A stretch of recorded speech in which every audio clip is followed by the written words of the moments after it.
No? The first gospel, the first promise of man's redemption. Na ang sabi ng Diyos, yung binhi ng babae, the seed of the woman, will crush the head of the serpent. Ibig sabihin po,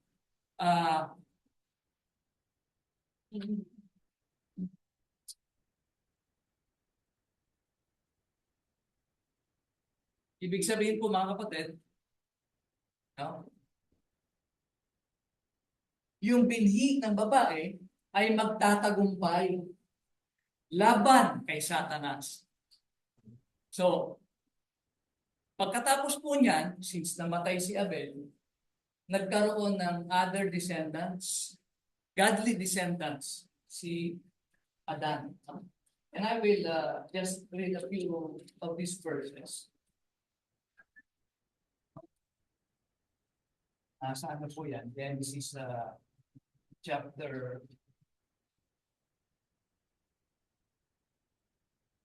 sabi po ng Genesis chapter 4 verse 25.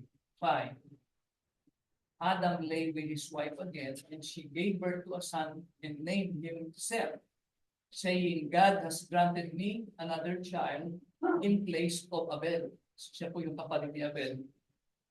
Seth also had a son, and he named him Enosh.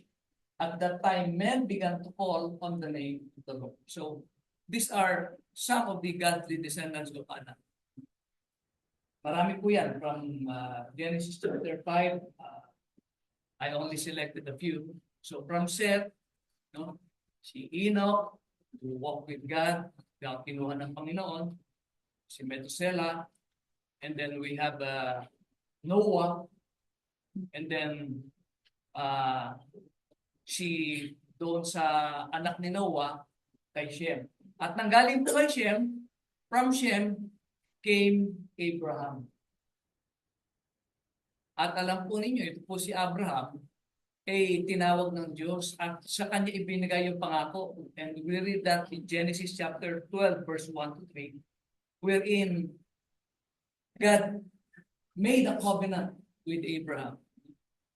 God promised Abraham that through his seed, all nations of the earth will be blessed. And blessing na ito, mga kapatid, ay salvation. Ang ibig kong sabihin. And so, nagpatuloy po yan. No? It was, the covenant was renewed with Isaac in Genesis chapter 26, verse 3 to 5. Also in renewed with Jacob, Genesis chapter 28, verse 13 to 14. And all the way through the history of the nation of Israel. Pagdating po, no, dito sa ating Panginoon, Jesus, which is the ultimate fulfillment of this blessing to all nations.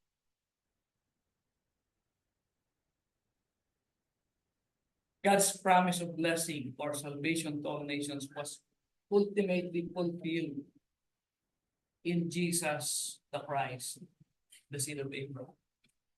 Yan po ay binabanggit, mga kapatid, that is mentioned in Galatians chapter 3, verse 28, to 29. Actually, if you, 26. Sabi po dyan, mga kapatid, for you are all sons of God through faith in Christ Jesus. And if you are Christ, then you are Abraham's seed and heirs according to the promise. Sabi po dyan. Kung ikaw ay pag-aari ni Kristo, if you belong to Christ, you are Abraham's seed. Ikaw yung nagmana ng pangako ng pagliligtas ng Panginoon sa pamamagitan ng kanyang binhi. So, this eternal plan of salvation of God is from eternity, before the foundation of the world. Mababasa po natin yan sa Ephesians chapter 1, verse 1 in the following verses. Before the creation, before the foundation, before this world was even created, nasa kaisipan na ng Diyos yung pagliligtas, no? Yung provision, pag-provide niya ng kaligtasan. And God is orchestrating everything. No? He intervened in the garden by giving this first promise of redemption. He covenanted with Abraham, with Isaac, with Jacob, and all throughout, seeing its completion doon po sa ating Panginoong Jesus. So, ang titingnan natin sa umagang ito, mga kapatid, ay ito pong binabanggit na God's covenant, no? God remembered His covenant with Abraham, Isaac, and Jacob.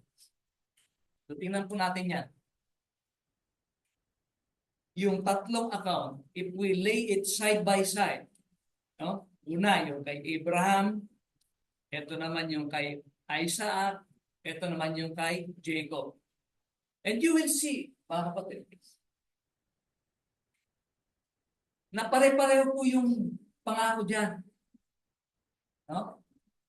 First, there is the promise of the land na kanilang mamanahin o sasakupin. And then there is the promise of God making them a great nation. No? Pararamihin sila. Nakasindami ng mga bituin sa langit.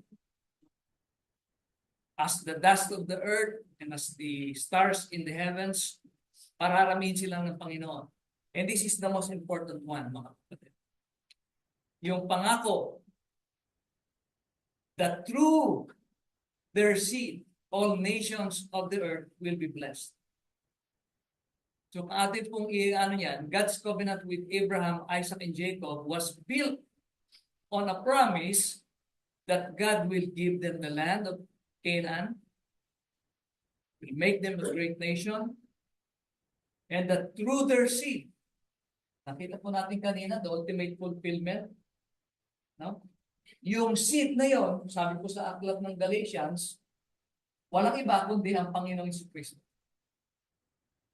Through Jesus Christ, the seed of Abraham, nagkaroon po ng kaligtasan. Yung fulfillment ng kaligtasan. So yan po yung tatlong aspeto ng covenant ng Diyos kay Abraham, Isaac, and Jacob. So I hope with this short or itong pag-present na ito, mga kapatid, ay maging sa atin kahit pa paano na hindi magkakaiba. Tinutuloy lang ng Diyos yung kanyang tipan. Una sa ama, Abraham, tapos sa anak, si Isaac, tapos kay Jacob, tapos sa bansang Israel, hanggang nakarating kay Kristo. Ngayon, what does it mean that God remembered His covenant with Abraham, Isaac, and Jacob? Ano po ibig sabihin? Di naman po ibig sabihin na nakakalimot ang Panginoon. Siya ay Diyos. Hindi siya nakakalimot.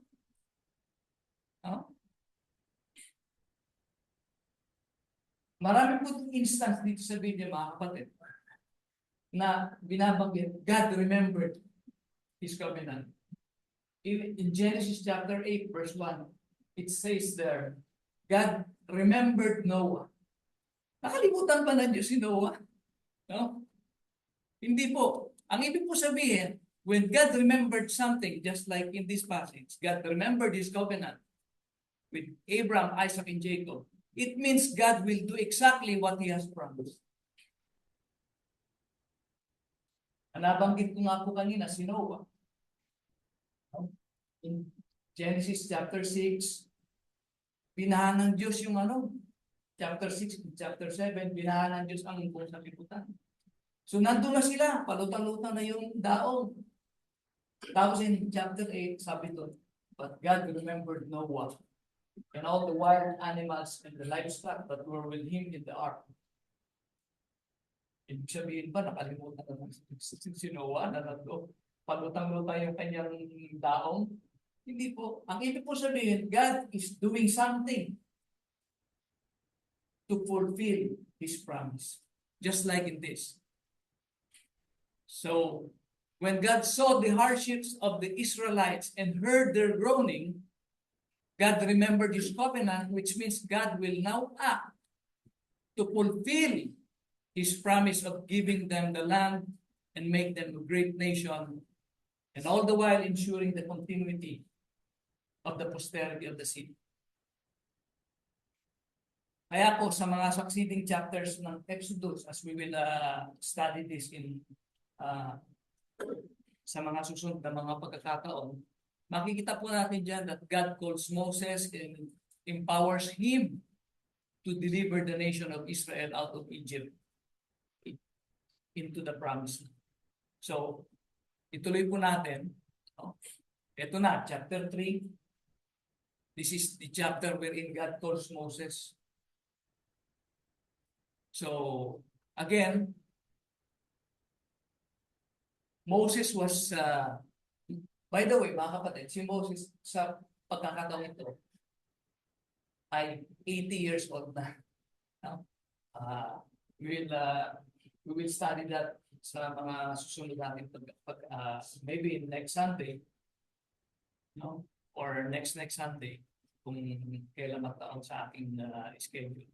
So, Moses was tending the flock of Jethro's father-in-law, and ayun, siya yung nagpapastod ng mga flock ng kanyang father-in-law. And then the angel of the Lord, sabi po dyan sa chapter 2, appeared to him in a flame of fire from the midst of a bush. So, yan po yung tinatawag na the burning bush. And so he looked, and behold, the bush was burning with fire, but it is not consumed. So, siguro namin si Moses, na-intriga siya, nasusunog, pero hindi natutupok. Kaya siya po ay lumapit, mga kapatid. And so ayan po, just parang illustration lang po. Nilapitan niya kasi nasusunog pero hindi naman natutupo. Parang tagal ko nang tinitingnan to, bakit hindi naman natutupo? And when the Lord saw that he turned aside to look, ayan po, tinawag siya, Moses, Moses. And he said, here I am. Ang sabi sa kanya ng Panginoon, huwag kang lumapit. Take your sandals off your feet, for the place where you are standing is holy ground. And moreover, God said, I am the God of your father, the God of Abraham, the God of Isaac, and the God of Jacob. And Moses hid his face, for he was afraid to look upon him. Now, many times, mga kapatid, mababasa natin dito sa aklat ng Exodus, or even in the Bible itself, itong katagang ito, the God of Abraham, Isaac, and Jacob. Ang ibig sabihin niyan is, He is the God of the covenant, the God of promise to these patriarchs, and He's doing something to fulfill His promise ng para dito po sa promise niya sa mga patriarkang ito. So, ang kasunod na pangyayari, ang sabi ng Diyos kay Moses, I have seen the oppression of my people who are in Egypt. Ito na po, mga kapatid. Kung gagawa na ng paraan ng Diyos para ilabas, no, ang kanyang bansa mula sa pagkabihag, pagpapahirap ng bansang Egypt. Kaya nga, di ba, God, remember this covenant? God is now acting on the behalf of these people, of the Israelites, to bring them out of Egypt. Sabi po dyan, for I know their sorrows, so I have come down to deliver them out of the land of the Egyptians, and to bring them up from that land to a good and large land, to a land flowing with milk and honey, to the place of the Canaanites and the Hittites and the Amorites, and so on. Now, nakita po natin yung extent nitong lupang ito, mga kapatid, when we studied Genesis chapter 15. In Genesis chapter 15, this is just a this is the possible extent of the promised land. Kasi sabi po dyan, from the river of Egypt to the great river Euphrates. So ito po yung Nile River, tapos doon naman po yung Tigris and Euphrates River. So yan po yung possible extent ng lupang pangako, yung promised land. So sa ngayon, nandirito po sila, no? Sa Goshen, at sila po ay ilalabas ng Panginoon papunta po dito sa promised land. Pero hindi po sila didiretso dyan, mga kapatid. Dadaan muna sila dito sa Sinai Peninsula. Dito. Diyan po sila magpaikot-ikot ng 40 years sa wilderness. So tuloy po natin ang basa, verse 9 to 12. Now therefore, behold, the cry of the children of Israel has come to me, says the Lord, and I have also seen the oppression with which the Egyptians oppressed them. Come now therefore, and I will send you to Pharaoh, that you may bring my people, the children of Israel, out of Egypt. This is the first time, mga kapatid, na nabanggit itong my people. So, dito pinapakita ng Diyos na inaakon niya itong bansang Israel na kanyang tao o kanyang his people. But Moses said to God, who am I that I should go to Pharaoh and that I should bring the children of Israel out of Egypt? So nagdahilan po ito si Moses. Maybe one of these days I will do a lesson on this. Marami siyang marami siyang dahilan. Diba yung kasabihan po natin, kapag kaayaw, maraming dahilan. Sino ako, Panginoon? Bakit pa ako susuguin doon? Qualified ba ako? Alam ng Diyos na siya ang pinaka-qualified. Bakit? Diba sabi doon sa ating binasa ng Acts chapter 7, He is learned in all the wisdom of the Egyptians. Ito po si Moses, hindi po siya pipitsuging tao. Edukado ito. Mataas ang pinag-aralan. So, God said to Moses, verse 12, I will certainly be with you, and this shall be a sign to you that I have sent you. When you have brought the people out of Egypt, you shall serve God on this mountain. And then Moses said to God, ito, mayroon naman siyang panibagong dahilan na naman. No? Kapag pumunta ako, mga Panginoon, doon sa mga anak ng Israel, sasabihin ko, the God of your fathers has sent me to you, and they say to me, what is his name? Ano ang aking sasabihin? What shall I say to them?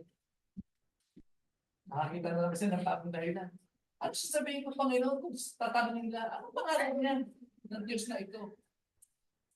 And God said to Moses, sabihin mo, ang pangalan ko I am who I am. And he said, thus you shall say to the children of Israel, I am sent you. And moreover, God said to Moses, you shall say to the children of Israel, ayan na naman po mga kapatid, no? Inulit na naman po yung covenant paragraph. The Lord God of your fathers, the God of Abraham, the God of Isaac, and the God of Jacob has sent me to you. This is my name forever, and this is my memorial to all generations. So, sabi ng Diyos kay Moses, sa gayon ko ako ipapakilala sa mga tao ng Israel. Sabi sa kanya, go and gather the elders of Israel together and say to them, the Lord God of your fathers, the God of Abraham, Isaac, and Jacob, appeared to me, saying, I have surely visited you and seen what is done to you in Egypt. So ito nga po, again mga kapatid, gumagawa na ng paraan ng Diyos para sila ay ilabas mula sa pagkabihag doon po sa bansang Egypt. So inulit lamang po yung sinabi dyan na sila po ay ilalabas sa Egypt and they will be brought to the promised land, yung Canaan, to a land flowing with milk and honey.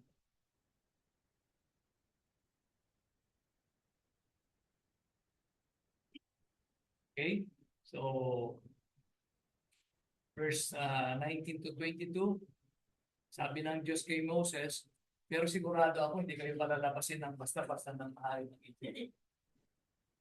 Diba? Siyempre, sino namang hari basta-basta magpalaya ng kanyang mga bihag? Oo. Sino ngayon? Kapag pinaalis niya yan, sino ngayon ang magiging alipin nila? Sino ngayon ang magiging tagagawa ng mga hard labor, ng mga ginagawa nilang mga cities, no? Tagagawa ng kanilang mga bricks. Eh, di ba yung mga Israelita? So, sabi ng Diyos, I am sure that the king of Egypt will not let you go. So, I will stretch out my hand and strike Egypt with all my wonders, which I will do in their midst, and after that, He will let you go. So, ito na po yung gagamitan ng Diyos ng 10 plagues, 10 salot, para palabasin po yung tao na Diyos mula sa pagkakabihag sa Egypt. And I will give this people favor in the sight of the Egyptians, and it shall be when you go that you shall not go empty-handed, but every woman shall ask of her neighbor yung mga articles of silver, gold, and clothing. Ito po yung ginawa nilang later on. Gagamitin po nila yan eh. Yun yung gagamitin nilang paggawa ng golden calf. So, you shall plunder the Egyptians. Yun po yung, that is the last verse of chapter 3. No? So, sa susunod po natin pag-aral, our next lesson, we will continue with chapter 4. Ito na po yung Moses will now go to Egypt and face Pharaoh. So, mag-umpisa na po yung pag-negosasyon ni Moses sa Paraon para ang Israel ay palayain mula sa Egypt. So, yan lamang po mga kapatid ang ating pag-aaral sa umagang ito. And I hope meron tayong natutunan kahit paano na yung God's remembering His covenant with Abraham, Isaac, and Jacob means that God is now doing something, or God is now acting on the behalf of these people to bring about His promise, which is part of the covenant He made with Abraham, Isaac, and Jacob. So, meron po yung parang makakatid. Do you have questions? Kung wala po, tayo po ay magpapatuloy. Tayo po'y awit ng isang awit muna and then Brother Gary will lead us with the sermon.